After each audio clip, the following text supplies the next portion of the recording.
今天我们来做酱爆洋白菜，它需要准备的材料很少，一个小干红辣椒，几粒花椒，一些老抽和甜面酱。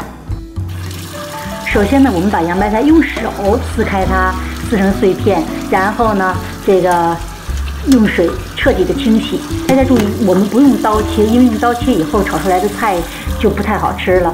我们用洋白菜呢，我们是对胃口非常有好处的，所以我们用手掰开它，然后用清水冲洗就可以了。冲洗完以后呢，稍微控水分，然后我们点火做锅，倒一点油，油不要倒很多。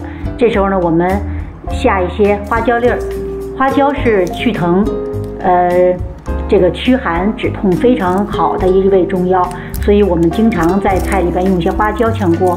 然后我们把一个小干红辣椒呢，把它撕碎，放到油中，因为这个干红辣椒的籽浸在油里边出来的味道非常好吃。等干红辣椒和花椒都已经完全炸出这个椒麻的香味的时候，这时候我们再下入洋白菜。下洋白菜转成大火，然后迅速煸炒。我们大约煸炒1分钟左右。这时候你会发现呢，随着煸炒，洋白菜的水汽已经散去很多了，而且呢，它的每一片叶子，洋白菜的每一片叶子，原来枝挺的样子变得塌陷下去。这时候的颜色也渐渐的转为深色。这时候呢，我们就加一点甜面酱，因为叫酱爆，所以它这个酱指的就是面酱的意思。然后我们在翻炒几下，放一点老抽。